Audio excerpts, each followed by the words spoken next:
La découverte de la peinture bleue. 4 frères, amateurs de chasse du phoque à la fourrure et de la loutre de mer, allaient souvent chasser du côté des détroits, au nord de Sitka. Un jour que la tempête faisait rage, ils se sont réfugiés dans un endroit connu sous le nom de la ville au-dedans du point peint en bleu, non loin du mont Edgecumbe. En explorant les lieux, ils ont découvert une caverne aux parois dégoulinant d'une pâte bleue. Cette pâte doit être précieuse, a murmuré le plus jeune. Émerveillé, on pouvait s'en servir de peinture et en décorer les objets.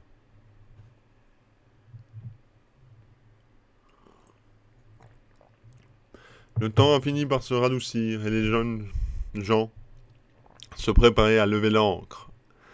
À cette époque, les hommes savaient que chacun de leurs actes était potentiellement dangereux, mais ils se sont dit qu'ils ne s'en seraient pas les mains vides.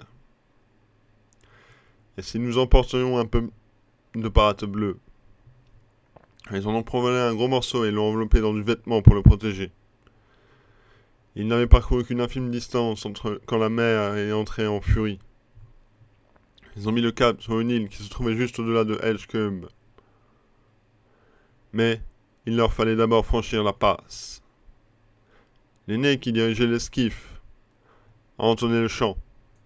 Quelle route prendre, quelle route emprunter, droit sur l'océan, droit sur le rivage.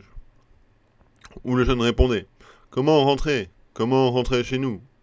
Si nous jetions la peinture bleue, si nous la jetions à l'eau, nous pourrions atteindre le rivage.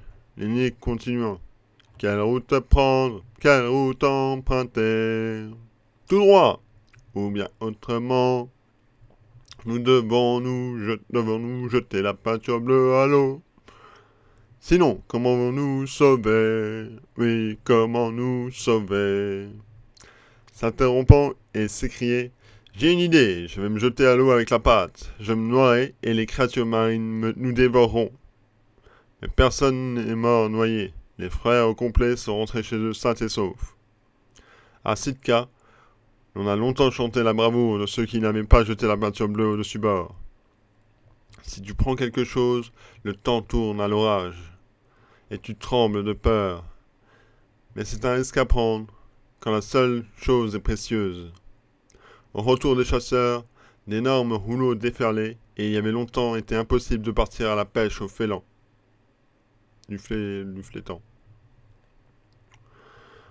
En cette même époque, les gens vivaient au nord de Sitka.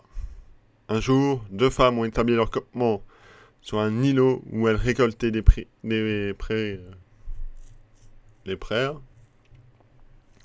Les femmes fouillaient bouillir les coquillages sur la plage avant de mettre à sécher enroulés sur les bâtonnets.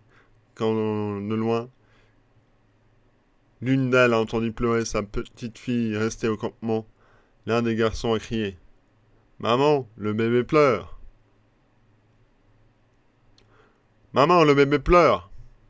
Allume un feu et cuis une praire pour ta sœur, a répondu la mère. Mais l'enfant a compris. Allume un feu et cuis ta chère petite sœur. Quand les femmes sont rentrées au campement, la mère du bébé a demandé à son fils « Où est ta sœur ?»« Mais je l'ai fait cuire, comme tu m'as dit, » s'est-il exclamé. C'est pour ça que les gens ont nommé la rivière où il y a quelqu'un à cuit, la rivière qui coule au nord de Sitka.